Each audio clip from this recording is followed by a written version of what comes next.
Muy buenos días, queridos idontonautas. Les saluda su amiga Diana Montoya desde el aula virtual de inteligencia dental. El día de hoy con una interesante conferencia patrocinada por nuestros queridos amigos de COA Internacional y Septodont. Es un gusto para mí presentarles a Fernando Flores, representante de Septodont. Muy buenos días, Fernando, bienvenido. Muy buenos días, Diana, muchas gracias. Igualmente, buenos días para todos los que nos hacen el gran favor de acompañarnos esta mañana, tanto en México como en algunos países de nuestra querida Latinoamérica. Bienvenidos sean todos los idontonautas y septodontistas que nos acompañan el día de hoy, tanto por la plataforma de inteligencia dental como por las redes sociales de Facebook y de YouTube.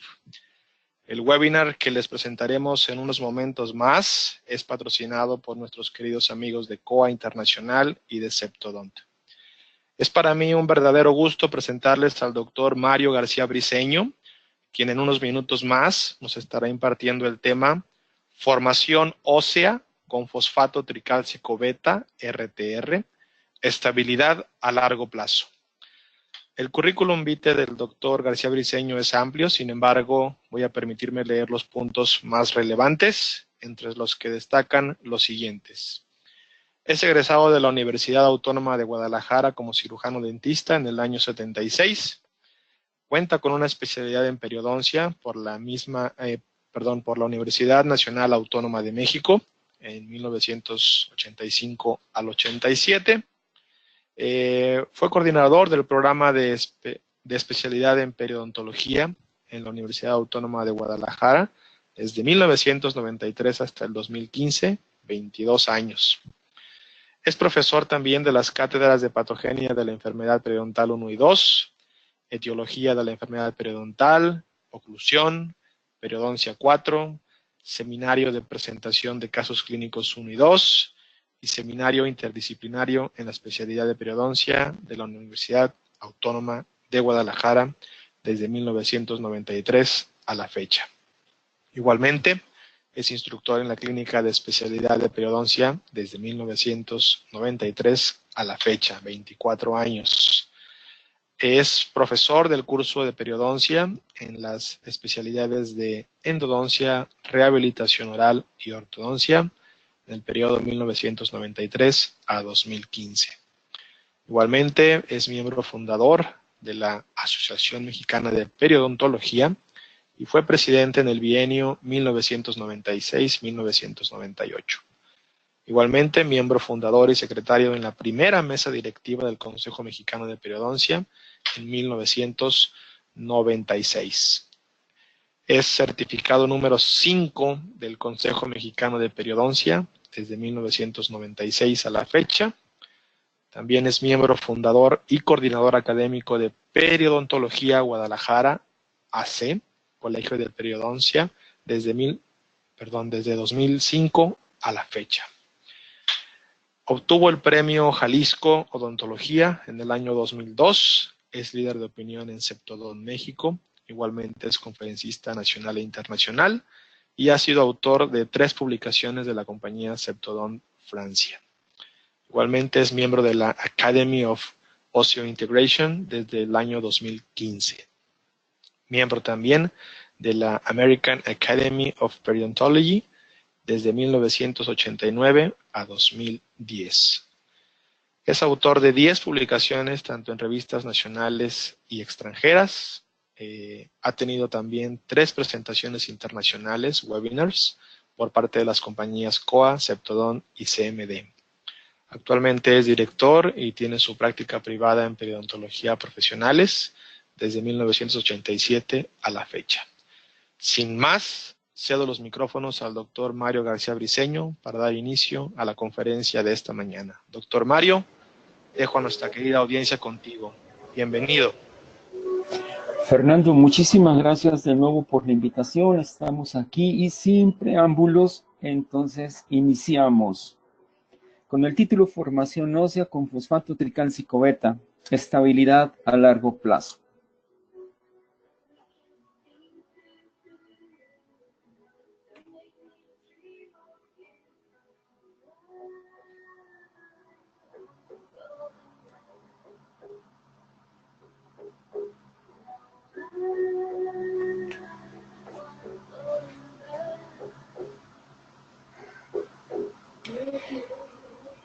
Bajo el siguiente esquema se desarrolla la presentación.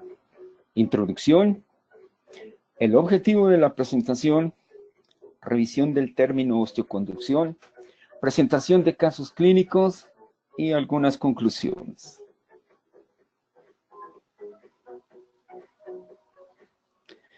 Si bien la enfermedad inflamatoria infecciosa periodontal es la causa principal de la pérdida de los tejidos de soporte del diente en los adultos, varias condiciones también comprometen los procesos alveolares post-extracción. El resultado puede poner en riesgo la permanencia de los dientes y los procedimientos restaurativos, la rehabilitación del sistema masticatorio y, en algunos casos, la estética. El objetivo de esta presentación es mostrar los resultados clínicos y la estabilidad biológica del hueso formado por el mecanismo de osteoconducción con el uso de fosfato tricálcico beta.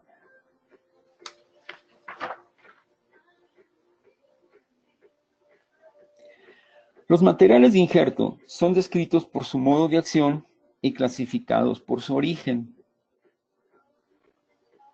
El hueso autógeno, es decir, el propio hueso del individuo, es considerado el estándar o regla de oro, ya que contiene las células involucradas necesarias para el proceso de formación ósea de manera natural.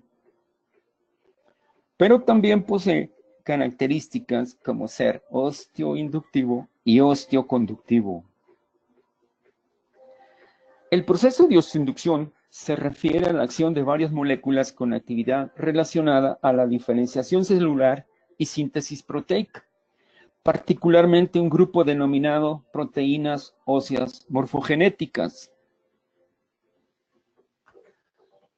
El proceso de osteoconducción se asocia a los materiales de injerto aloplásticos y su participación en el proceso de la formación ósea es servir como un andamio o malla que favorezcan la proliferación y formación del tejido óseo. En particular, el fosfato tricálcico beta tiene las siguientes características. Hablemos de más de 30 años de uso médico y en odontología, específicamente en periodoncia. En el proceso de elaboración del fosfato tricálcico beta, se da particular atención a la doble porosidad que facilita la incorporación al proceso natural de cicatrización y sustitución del material por tejido óseo del huésped.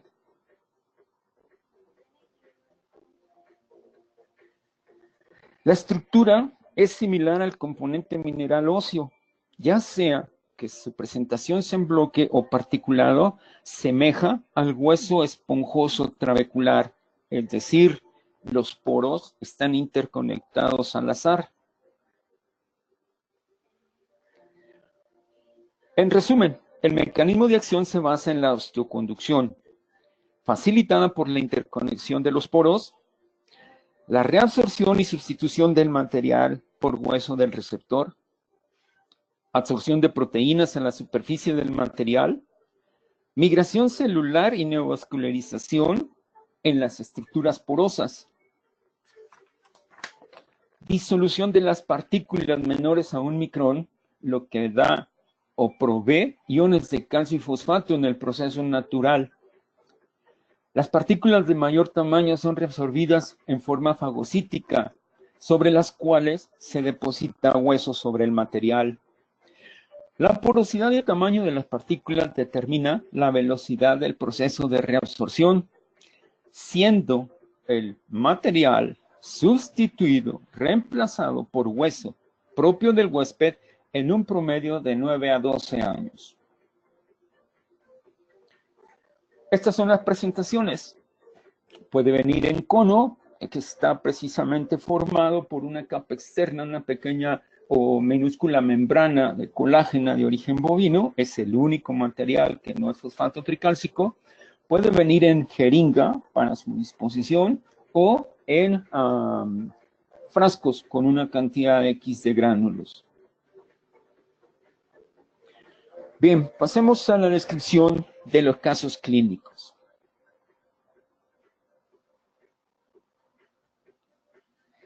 Aquí tenemos una lesión periapical que afecta seno maxilar. El tratamiento es la extracción y el cierre de la comunicación antral. Paciente masculino de 48 años de edad con una historia de severa recesión gingival en las raíces vestibulares del primer molar superior derecho, con tratamiento previo de conductos y radicectomía mesial. En la radiografía se observa la presencia de una lesión en la raíz palatina. Aun cuando el diente se presenta sintomático, la presencia de supuración y movilidad y la evidente lesión apical indican la extracción del diente. Al momento de desbridar la lesión periapical en el alveolo post-extracción de la raíz distal, se detecta una cavidad profunda con una posible involucración a piso pared lateral de seno maxilar. Ni la presión neumática al intentar expulsar el aire con la nariz tapada, ni la presencia de líquido utilizado para el lavado de la cavidad por la narina del paciente confirman que haya perforación de la membrana en la pared lateral, de la membrana de seno maxilar. Como medida precautoria, se introduce una membrana de colágena colocada sobre la pared distal de la lesión. Aquí se puede observar justamente la membrana. Inmediato se agrega un cono de fosfato tricálcico en el sitio.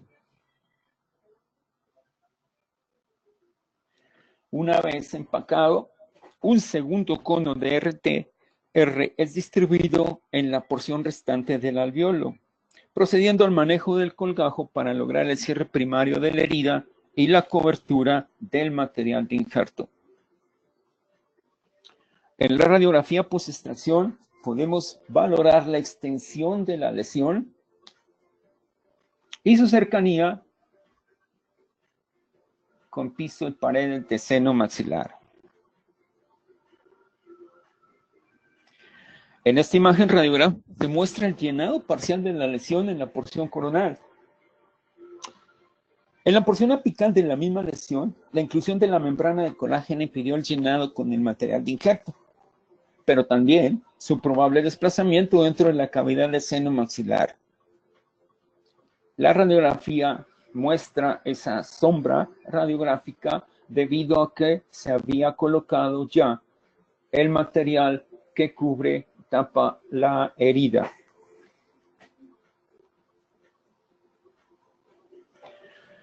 En esta radiografía tenemos 12 semanas postquirúrgico donde se puede observar una adecuada, al menos radiográficamente, cierre de la lesión que parecía aparente en estas radiografías previas. La podemos ver en la esquina superior.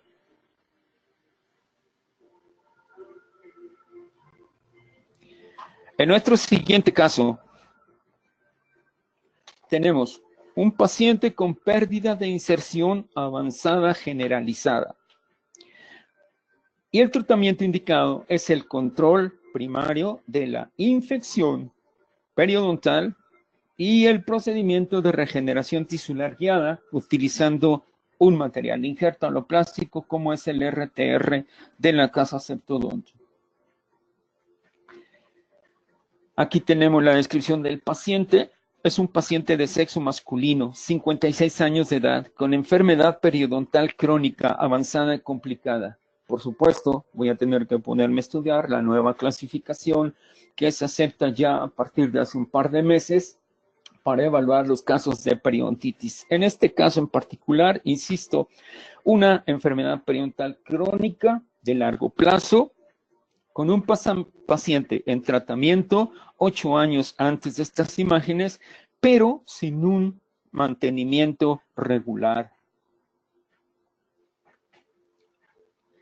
En el segmento anterior, el paciente presenta sangrado, supuración y movilidad. Se indica el desbridamiento por colgajo que permite evaluar la presencia del defecto intraóseo o los defectos intraóseos y las severas alteraciones en todo el margen de la zona, el margen de la cresta ósea. Se realizan procedimientos de regeneración tisular guiada con el fosfato tricálcico y el uso de membranas de colágeno. Aquí tenemos las radiografías previas al tratamiento, el primer tratamiento. Al paciente se le hace hincapié en la importancia del manejo, del control de la infección por parte de los procedimientos y cuidados en casa. El paciente entiende que por ahí se logran los mejores resultados y aquí tenemos las características de cicatrización a los 2 años con 4 meses.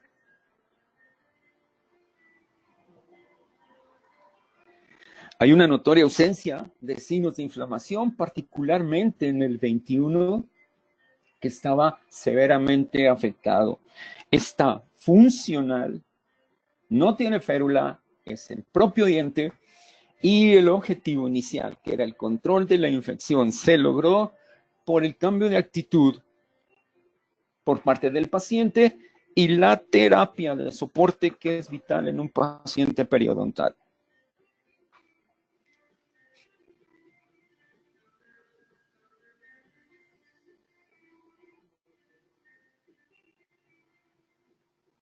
Las radiografías a 2 años, 4 meses posteriores al procedimiento de regeneración, si bien no son espectaculares los resultados con respecto a la formación ósea, podemos estar ciertos que los defectos han reducido sus profundidades al sondeo y particularmente los signos de inflamación y el sangrado, lo que implica sangrado al sondeo, la ausencia del sangrado al sondeo nos implica la estabilidad en el control de la infección.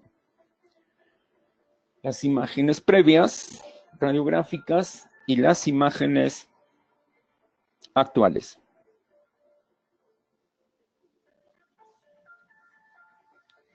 Nuestro siguiente paciente presenta una lesión de caries profunda. El tratamiento es la preservación del reborde alveolar.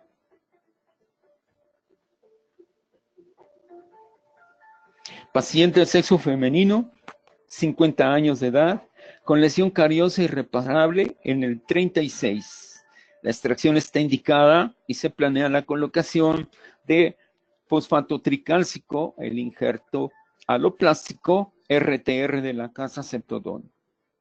Esto es para prevenir el colapso en el reborde alveolar post-extracción y además, pensando en la imposibilidad de un cierre primario, el cierre de la herida será con un injerto gingival libre. La imagen radiográfica confirma los hallazgos clínicos. La imagen clínica después de retirar la restauración. Posterior a la extracción, se observa la pérdida de más del 80% de la cortical vestibular. La tabla vestibular remanente solo tiene un grosor menor a 1 milímetro. Las 3 paredes remanentes del alveolo están intactas. Vemos una vista oclusal de la lesión. Durante el procedimiento se coloca un primer cono de RTR en el alveolo de la raíz mesial, que es la más involucrada, y un segundo cono completa el relleno en la lesión. Al no obtener un cierre primario, observamos las 2 suturas. Se toma una porción de tejido del paladar, colocándola sobre la herida para asegurar la estabilidad del injerto y el material blando protegiéndolo para obtener resultados más satisfactorios.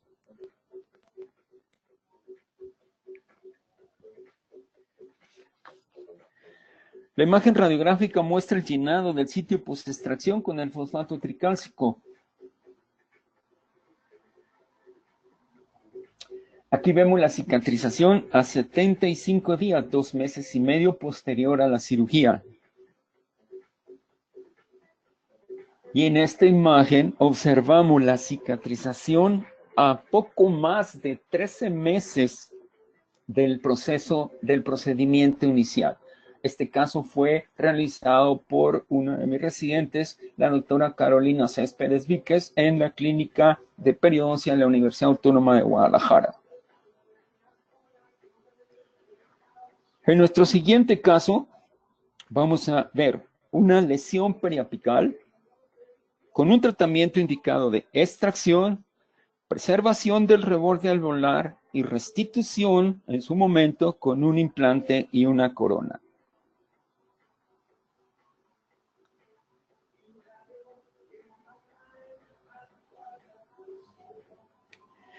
Paciente de sexo femenino de 56 años de edad que se presenta, referida a la consulta por primera vez con un absceso en el primer molar inferior izquierdo, con al menos 14 meses de evolución y varios intentos de resolución de la lesión con antibióticos por su dentista.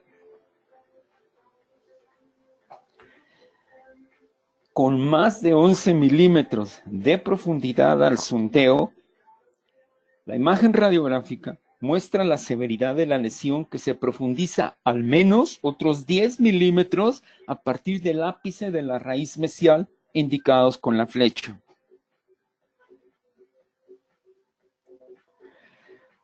La imagen clínica muestra la profundidad de la destrucción ósea y la pérdida de la tabla vestibular.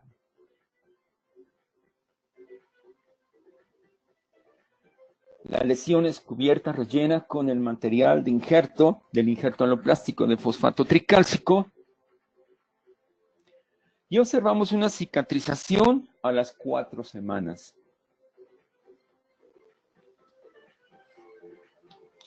En el procedimiento quirúrgico para la colocación del implante, 10 meses después de la colocación del material de injerto, la imagen muestra el completo llenado del defecto original y la sustitución del fosfato tricálcico RTR-Septodon con hueso del paciente, y esto logrado por sus características osteoconductivas.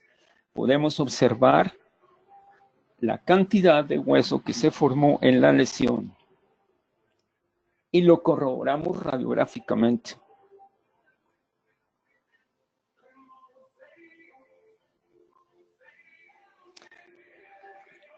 Aquí tenemos la imagen clínica del implante colocado en su sitio y cómo de alguna forma, pues probablemente hasta pudiéramos haber hecho una osteotomía en el sitio donde se formó toda esa cantidad de hueso para soportar el implante.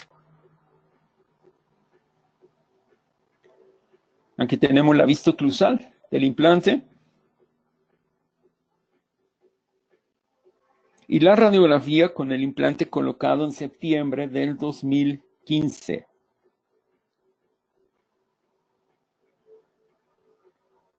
En esta imagen vemos la corona sobre el implante. La imagen fue tomada el día 25 de mayo del 2017. ¿Qué datos tenemos? La cirugía de extracción más fosfato tricálcico duró 10 meses. Tuvimos un periodo de tiempo de 10 meses para la reemplazo con hueso del paciente del material.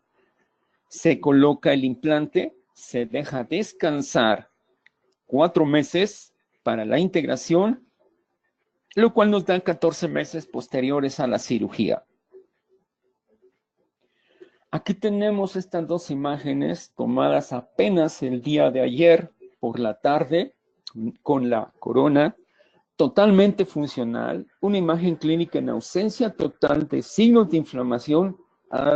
Haremos la aclaración de que el paciente es un excelente paciente, tiene un excelente control de placa y sin duda alguna sabemos que los implantes se pueden enfermar igual que los dientes naturales y probablemente, dado los últimos datos en la literatura, hay más riesgo de periimplantitis en un implante, obviamente, que periodontitis en un diente. Entonces, los resultados satisfactorios a 3 años de distancia con ese implante restaurado dependen en gran medida de la atención que da el paciente al control de la infección.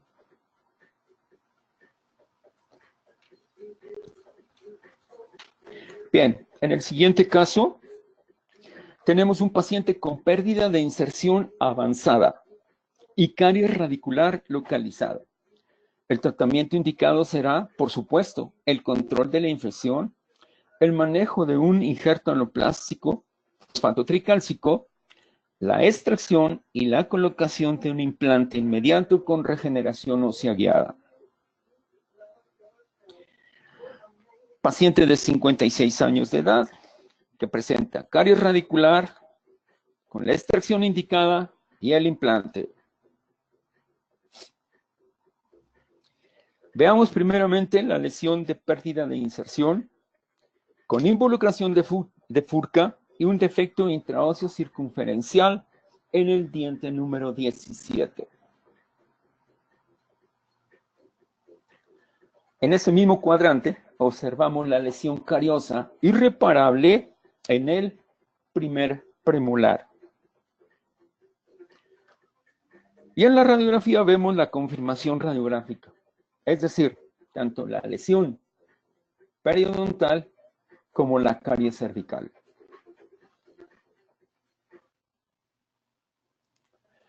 En este caso tomamos la decisión de inmediato a la extracción colocar el implante en el alveolo de reciente extracción. Ahí podemos observar la imagen clínica. Debido a la distancia que la literatura nos reporta que podría ser adecuada para la utilización o no de un material de injerto, en este caso y teniendo mucho más de 2 milímetros en ambos lados, tanto vestibular como palatino, decidimos la colocación del material de injerto para lograr en su momento la formación del tejido óseo a niveles adecuados en ese implante.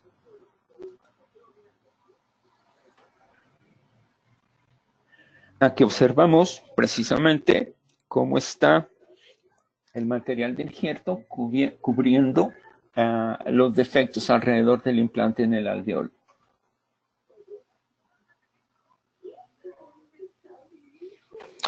La imagen radiográfica inmediata posoperatoria.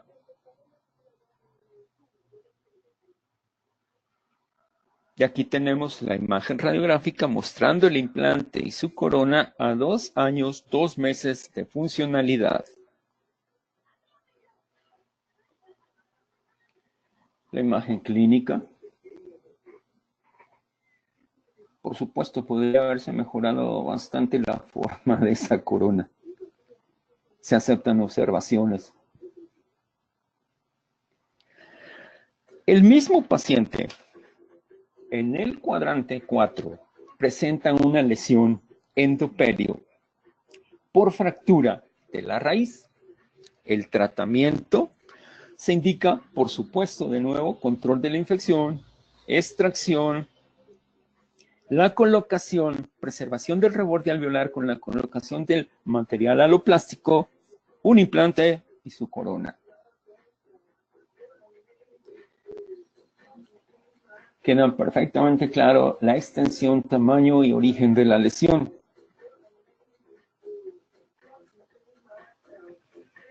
Esta es la imagen inmediata posoperatoria con el material en su sitio, el material de injerto fosfato tricálcico.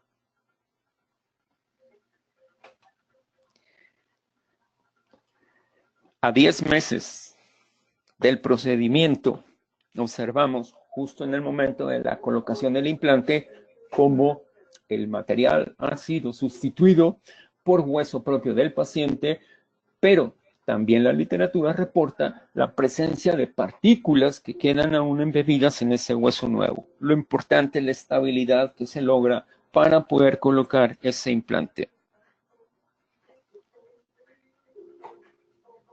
Unos meses después, el paciente se presenta con el aflojamiento del tornillo, aparente aflojamiento del tornillo, reportando movilidad en la corona. Yo creo que todos los que ponemos implantes, colocamos implantes, si el implante se mueve, nos empiezan a temblar las rodillas. Afortunadamente, en este caso, fue simple y sencillamente en la parte protésica el problema. Y aún así, hay ausencia de signos clínicos que nos permitan descartar la mucositis o la periimplantitis. Al retirar la corona, observamos la salud alrededor de los tejidos periimplantarios.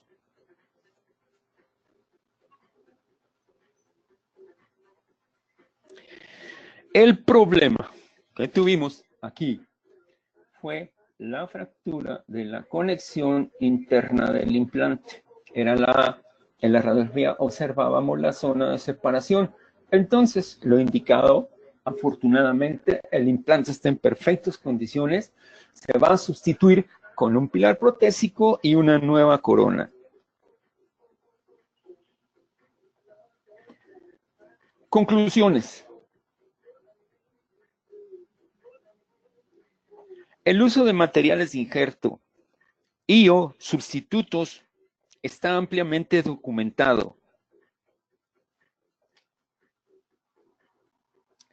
Se pueden aplicar, como vimos, en una gran cantidad de situaciones clínicas. Prácticamente todas las aplicaciones que podríamos encontrar tanto en cirugía como en periodontología. Y obviamente en odontología de implantes.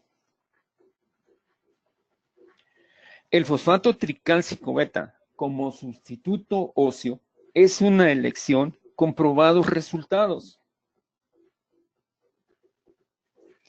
Su seguridad biológica, la disponibilidad, el fácil manejo lo convierten en un material con ventajas tanto para el paciente como para el clínico.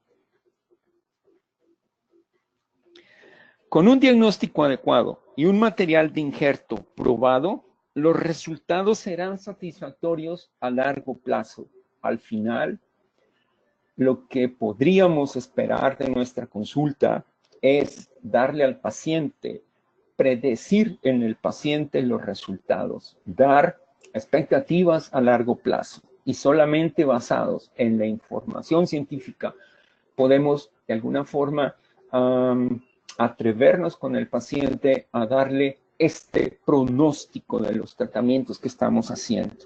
Esta colección de datos de pacientes que hemos visto, los inicié hace unos años cuando empecé a utilizar el material con el cual estoy muy satisfecho, pero hago la aclaración, lo más importante es el diagnóstico, entender exactamente qué es lo que vamos a ver, entender las bases biológicas de lo que esperamos y, sin duda, los resultados podrán ser a largo plazo. Si bien algunos de los casos que hemos visto, el de mayor tiempo, son 3 años, creo que las imágenes clínicas nos permiten tener la certeza, la seguridad de que nuestros procedimientos pueden ser satisfactorios, tanto para nosotros como para el paciente.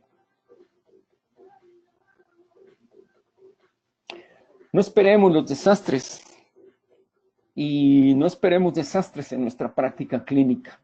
Basémonos en la biología, en un adecuado diagnóstico, en un adecuado tratamiento y podremos entonces dar pronóstico a nuestros tratamientos y a los pacientes.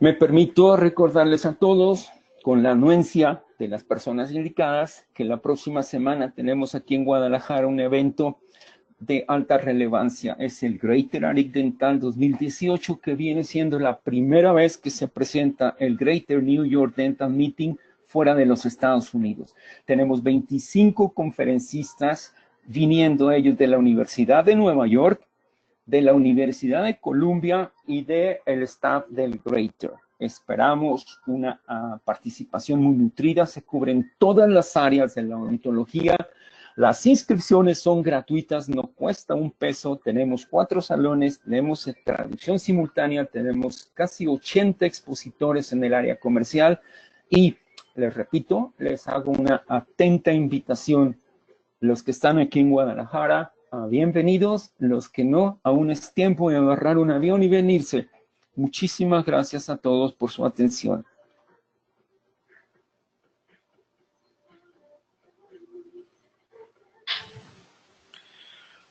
Muchas gracias, doctor Mario García, por esta extraordinaria conferencia sobre formación ósea con RTR. Quiero dar también las gracias a los prácticamente 250 doctores que esta mañana nos están haciendo el favor de acompañar, tanto por las diversas redes sociales que he mencionado, como por la plataforma de nuestros queridos amigos de Inteligencia Dental. Y a todos ellos los invito a que pasemos ahora a la sesión de preguntas y respuestas. Si te parece bien, doctor Mario, iniciamos con la siguiente. Adelante. El doctor Daniel Vázquez hace la siguiente pregunta. Doctor Mario García, ¿coloca usted el RTR sin usar membrana reabsorbible o PRF? Las 3 opciones son válidas. Colocar el material de injerto únicamente, colocar una membrana o utilizar el procedimiento de las variaciones que tenemos sobre el uso de derivados hematológicos. Aclaremos cada punto. En particular, mi criterio clínico es muy sencillo. Si el sitio receptor tiene la capacidad de contener el material de injerto, es decir, el material va a quedar dentro del área de la lesión, no hay necesidad de poner absolutamente nada. Si el colgajo cubre esa lesión y el material, los resultados son sin duda alguna los que debemos de esperar. ¿Cuándo entonces utilizar membrana o cualquiera una de las otras opciones? Bien, ya será criterio del clínico. Pueden ser todas las opciones, o membrana reabsorbible, o membranas no reabsorbibles, o las membranas que se supone que quedan expuestas y no pasa nada. El material de cobertura puede ser el mismo tejido del paciente, como lo vimos en un caso. La literatura con respecto al uso de los centrifugados es muy variable, es decir, se ven situaciones clínicas aceptables, pero la revisión sistemática del procedimiento de estos materiales contra otros procedimientos no estoy tan cierto que sea tan clara, pero queda a juicio del clínico. Por supuesto que al evaluar cada caso se tomarán decisiones precisas. Quiero en este momento, antes de la siguiente pregunta, Fernando, quiero hacerle a todos los, el comentario a todos los participantes que pueden comunicarse con nosotros para obtener archivos PDF de las revistas de Case Series de Septodont, en donde hay una amplia, a nivel de varios países, clínicos que han reportado sus casos y con literatura, como debe de ser una presentación, con la literatura precisa. Si alguien se interesa en una literatura en particular, comuníquense conmigo, vieron el correo y encantado de la vida, lo que puedo hacérsela llegar, por supuesto cuenten con ella. Adelante, Fer. Gracias, Mario. Obviamente tienes una cantidad amplia de saludos, por ejemplo, desde el sur de Argentina, desde Costa Rica, desde Uruguay. Como mencionaba yo al inicio, hay gente que nos acompaña tanto de nuestro querido México como de Latinoamérica. Igualmente por las redes sociales nos están llegando preguntas. Por ejemplo, la doctora Ana Chiarino comenta: en el caso que tuvo que injertar tejido del paladar, ¿qué tiempo consideró para tomar esa decisión? Por supuesto, nosotros habíamos visto, me refiero a nosotros porque recuerdo que ese caso se hizo con una de mis residentes, la doctora Carolina Céspedes, En la clínica, de hecho, en la clínica de periodoncia de posgrado en la Universidad Autónoma de Guadalajara, hemos manejado, lo sabes bien, Fer, una buena cantidad de casos con RTR. Pero vuelvo a la pregunta. En el momento en el que evaluamos el caso previo a la cirugía, sabíamos que una de las dificultades iba a ser la cobertura del defecto o del sitio de la extracción con el colgajo. En nuestras clínicas tenemos que ser un poco cautos en qué indicamos, ya que los pacientes, pues de alguna manera son pacientes de bajos recursos. Entonces, esa fue la decisión. Uno, no íbamos a cubrir, lo sabíamos de antemano, no íbamos a cubrir la herida post-extracción y las condiciones económicas que hay que tomar en cuenta. Al paciente hay que tomarlo en cuenta como un ser íntegro, y una de las contraindicaciones más importantes que tenemos en cualquier área de la odontología es la situación económica del paciente. Pero teniendo tantas opciones a dónde elegir, fue justo cuando decidimos que íbamos a tomar material de injerto de tejido blando, en este caso un injerto gingival libre del paladar. Espero que esté contestada la pregunta. Gracias, doctor Mario. La siguiente pregunta la realiza el doctor Daniel Vázquez y comenta lo siguiente. En caso que tenga pequeña pérdida ósea en vestibular, como el molar del primer caso, ¿tampoco usa membrana reabsorbible? Sin duda, vuelvo a mencionar el criterio que utilizo para tomar la decisión de la membrana o no. Si el material se puede contener en el sitio de injerto y se cubre la herida, no creo que esté indicada la membrana. Gracias, doctor Mario. La siguiente pregunta, estamos alternando redes sociales y la plataforma de inteligencia dental. La doctora Graciela Muñoz, por medio de Facebook, nos pregunta, ¿hasta qué edad está indicado realizar un implante? Creo que la evaluación del paciente sería lo que nos indicaría o nos daría la pauta para tomar decisiones. Obviamente, yéndonos a los conceptos básicos de todo lo que ponemos implantes, tendríamos que evaluar las condiciones biológicas del paciente con respecto a su edad. La clasificación que tenemos de hace mucho tiempo, hueso 1, hueso 2, hueso tipo 3, hueso tipo 4, con algunas variantes, otras clasificaciones. Ese sería justamente el criterio que tendríamos que usar. ¿Qué calidad de soporte óseo tenemos?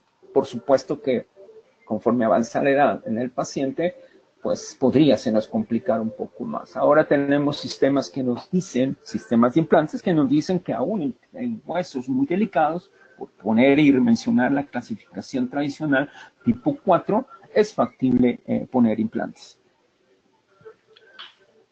Gracias, doctor Mario. La doctora Luisa Montoya realiza la siguiente pregunta. ¿Qué pasa si se expone el colgajo, es decir, si se sueltan los puntos antes de tiempo? Muy buena pregunta, porque las complicaciones nosotros podemos decir y poner fotos y poner las fotos bonitas de los casos bonitos, pero todos los que hacemos cualquier procedimiento en odontología hemos tenido situaciones adversas, por decirle de la manera más elegante.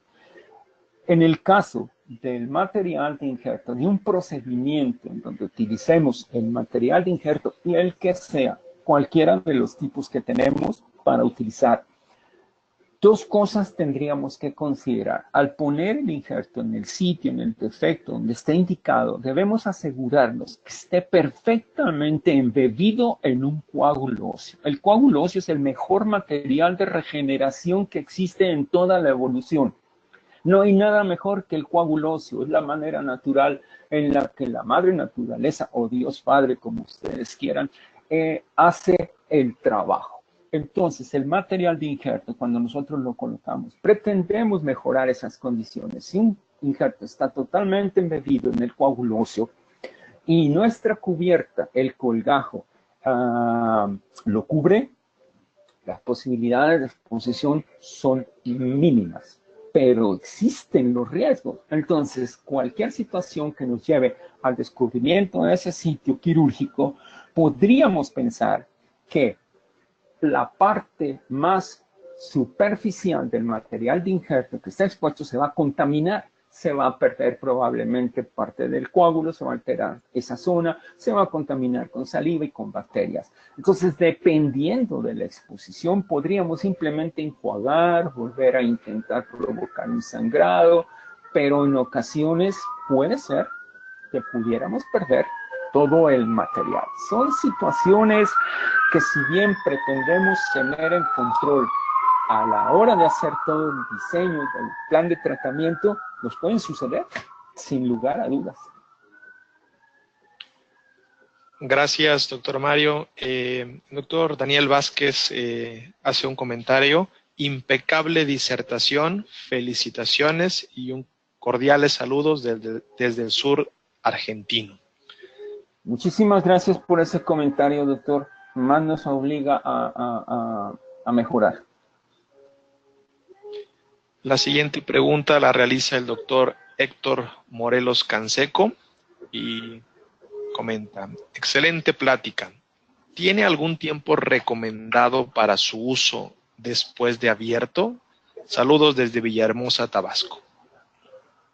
No entendí tanto la pregunta. No la entendí, honestamente. Un tiempo recomendado después de abierto, mejor podría sugerirle al doctor que si nos vuelve a formular la pregunta, porque honestamente no la entiendo. No quiero decir mentiras.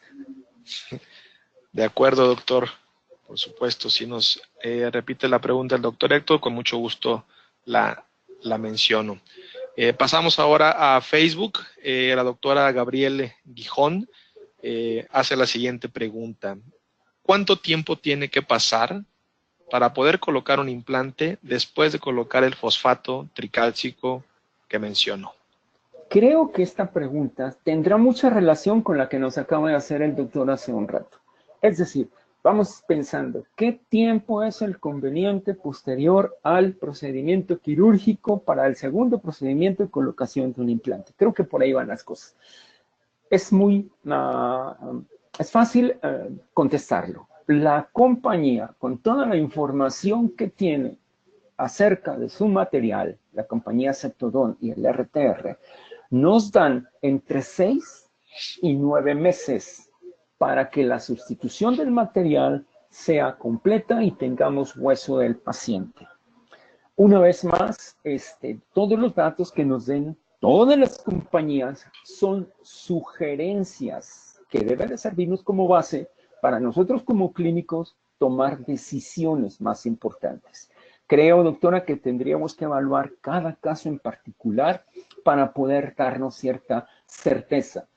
Nada más como un comentario rápido. Cuando tengo dudas en los tiempos, y ya me ha sucedido que a los 9 meses que tengo una radiografía y todavía no estoy tan cierto de la imagen radiográfica, una pequeña prueba clínica sin mayores complicaciones, un punto de anestesia local en la zona, tratar de quitar toda la sensibilidad dolorosa y utilizar una sonda periodontal, y entonces tratar de insertarla con fuerza en el sitio. Claro, es una receta de cocina, doctora. Es algo que he hecho algunas veces. Y también, en un par de ocasiones, resulta de que a ese tiempo que hago esa pequeña prueba, la sonda penetra en lo que debería de ser un tejido denso, que es el hueso. Por supuesto, doctora, espero un poco tiempo de más. En el área de perio, en el área de implantes, en el área de cirugía, tratemos de no acelerar los tiempos. Eso es probablemente una de las peores complicaciones que podemos tener. Adelante, Fer.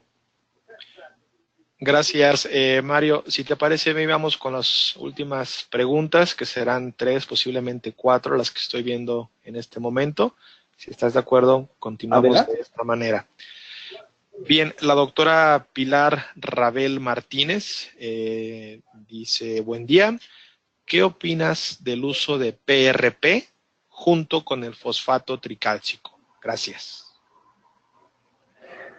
Bueno, doctora, ya hay en la literatura algunos reportes con la mezcla, pero particularmente con la fibrina rica en leucocitos. Entonces, sí, sí hay reportes en la literatura. Yo lo he utilizado una sola vez y no tengo la suficiente información bibliográfica para saber que existan mejores resultados. Habrá que esperar un tiempo, ya los hay, solo necesito ponerme a revisarlos, pero es totalmente válido. Lo que sí puedo comentar es que, por ejemplo, el fosfato tricálcico beta es un vehículo de excelentes características cuando se hacen ensayos biológicos y clínicos con proteínas óseas morfogenéticas. Es decir, el fosfato tricálcico es uno de los mejores materiales acarreadores. Es decir, embeben las proteínas óseas morfogenéticas, factores de crecimiento en RTR, y los resultados en la literatura son muy buenos. Es decir, cierre de defectos de tamaño crítico en la clínica, intraorales, extraorales. Pues básicamente por ahí iría la respuesta. Gracias, doctor Mario. La siguiente pregunta la hace el doctor Jesús Ibarra y menciona, ¿el uso de implantes de circonia es viable actualmente? Confieso honestamente que no tengo nada de información para dar una opinión. Claro que los he escuchado, claro que los he visto, pero no tengo ninguna información para poder dar una opinión. De todos modos, muchas gracias por la pregunta, doctor. Muy bien, doctor Mario. La siguiente pregunta la hace la doctora Marcela Colunga Valverde y menciona, doctor, en paciente con pérdida ósea moderada, casi en toda la arcada inferior y superior, tiene buena higiene, ¿usted recomienda usar el fosfato tricálcico o qué otra opción sugiere? Punto número 1. Deberíamos de evaluar la condición en la cual está el paciente. Ausencia de sangrado es ausencia de inflamación, infección periodontal. Es el signo clínico más importante de salud. Así como presencia de sangrado es el signo clínico más importante aceptado en la última clasificación de hace un par de meses como el signo clínico más importante en la presencia de problemas inflamatorios infecciosos, tanto en dientes como en implantes. Entonces, si el paciente tiene sitios con sangrado, si el paciente tiene defectos intraóseos y dependiendo del tipo de defecto intraóseo o las variantes que tenemos en la pérdida ósea, sería como buscaríamos la indicación.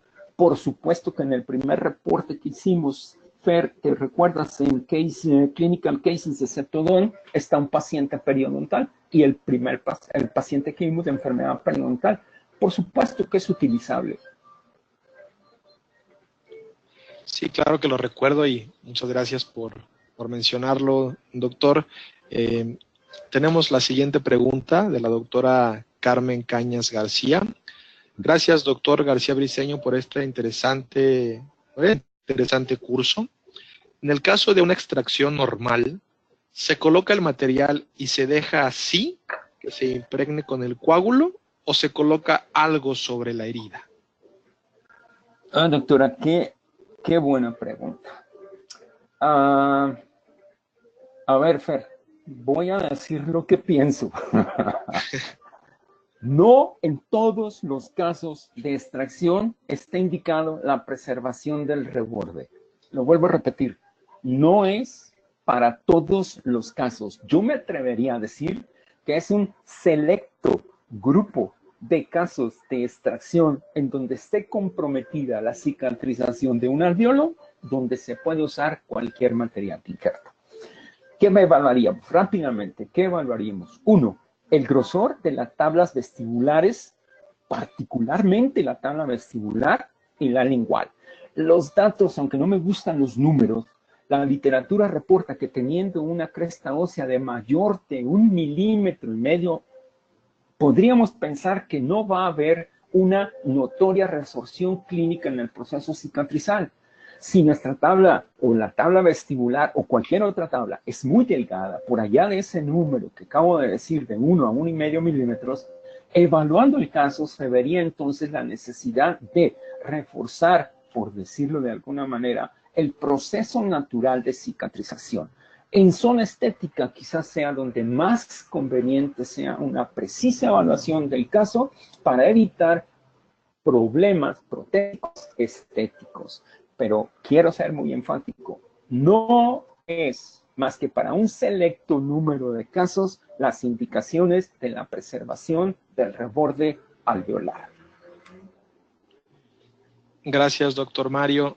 El doctor Julio Stern dice saludos y felicidades. Excelente. Gracias, Julio. Muchísimas gracias por tu comentario. El doctor Roberto Pérez Moreno igualmente dice buen día, mucho éxito, excelente. Vamos con... el doctor precisamente Héctor Morelos nos reformula la pregunta que no había quedado muy clara. Muy bien. Y la pregunta dice, de acuerdo a las presentaciones del RTR, la pregunta es, después de abrirlos, ¿hay algún tiempo límite para su uso? Oh, doctor, está más complicada la pregunta de lo que inicialmente pensé. Doctor, yo creo que debemos de tener el suficiente criterio para hacer lo siguiente. Volvemos al motivo de nuestra profesión, es el paciente y sus condiciones como un ser humano integral. Si el paciente de alguna manera, por el costo que sea, puede ser un peso, pueden ser 10,000 pesos, no lo puede cubrir, existe la posibilidad de, la palabra es un poquito picante, utilizar el material en algunas ocasiones para otro procedimiento. Solamente tendríamos que tener muy claros que en un laboratorio, por ejemplo, de microbiología, los trabajos de manejo de los instrumentos y para la falta de contaminación ambiental de muestras, los procedimientos se hacen cerca de un mechero de Bunsen. Si tenemos el cuidado para manejar los materiales con todas las reglas de esterilización y falta de contaminación, creo que el material podría usarse. Con respecto a las fechas de caducidad, que eso ya sería otra cosa, de un material no abierto de su empaque, bueno, ya la compañía se encarga de decirnos eso. Espero haber contestado, Fer. Y espero que no es a correr.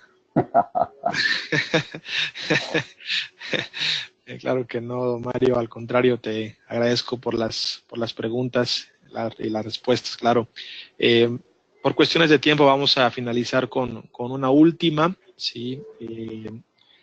Sin embargo, antes de la misma, nos está llegando del doctor Edgar Flores, dice, hola, buen día, ¿puede por favor mencionar su correo para la literatura? Gracias.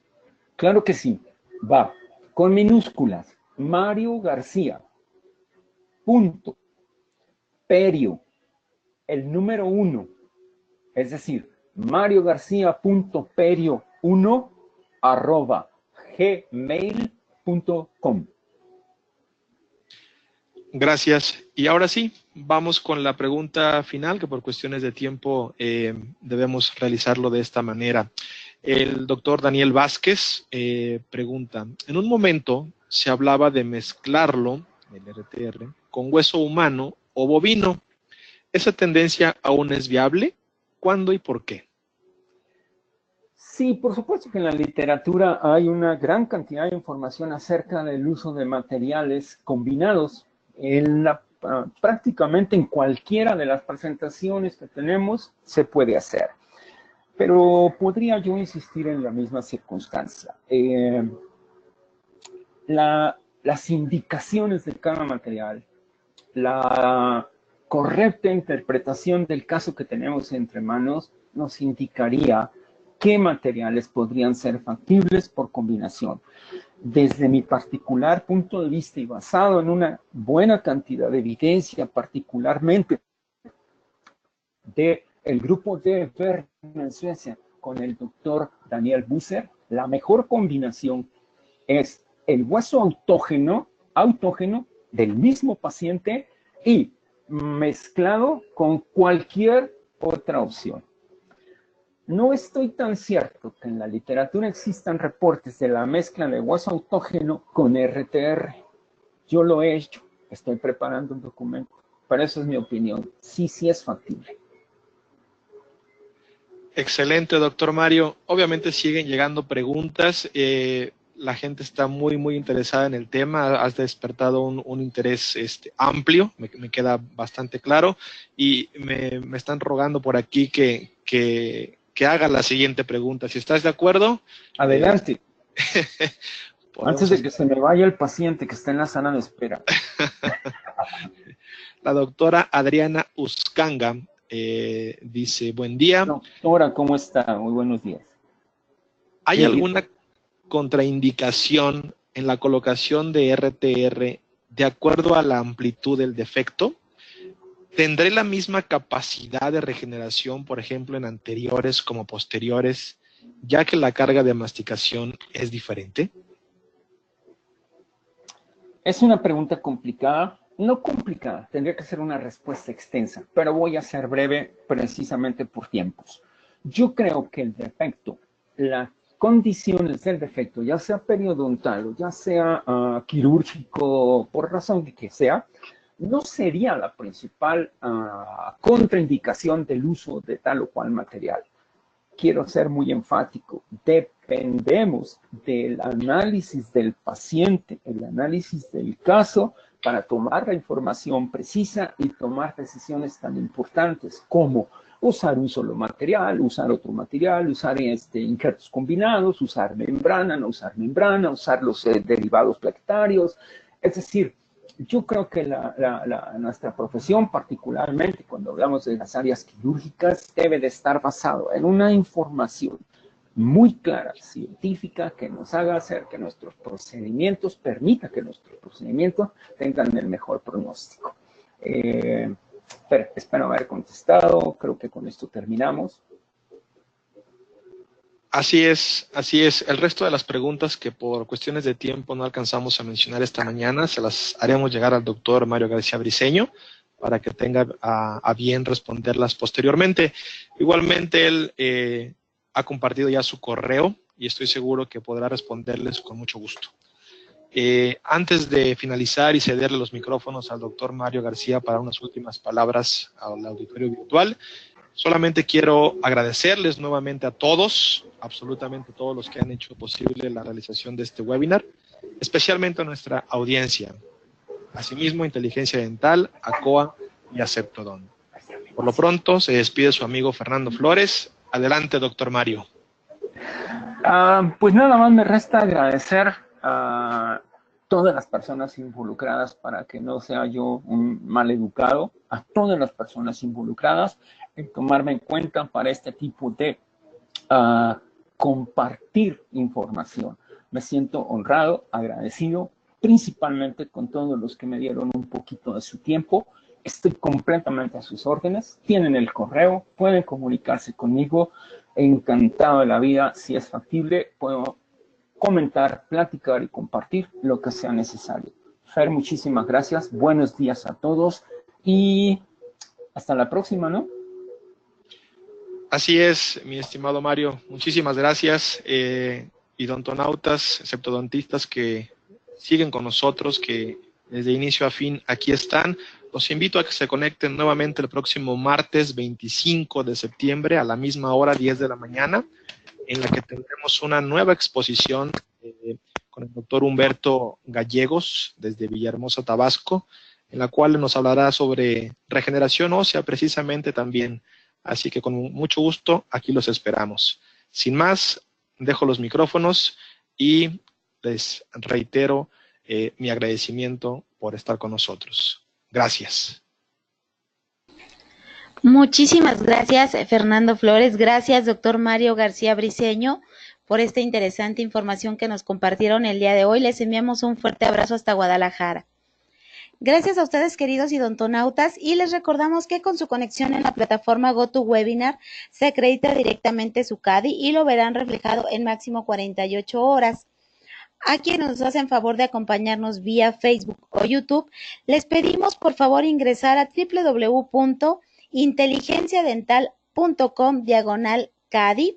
Su constancia del día de hoy podrán acreditarla con el número 740. Les agradecemos que se conecten de todo nuestro país y de países hermanos latinoamericanos. Fue un verdadero placer recibirles el día de hoy en esta su aula virtual I+D en el ciberespacio. Les agradecemos mucho su tiempo, confianza y preferencia. Nos encantará encontrarles próximamente en esta su aula virtual para que disfruten de las interesantes conferencias que tendremos en vivo para ustedes. Se despide su amiga Diana Montoya. Que tengan una excelente tarde. Hasta pronto.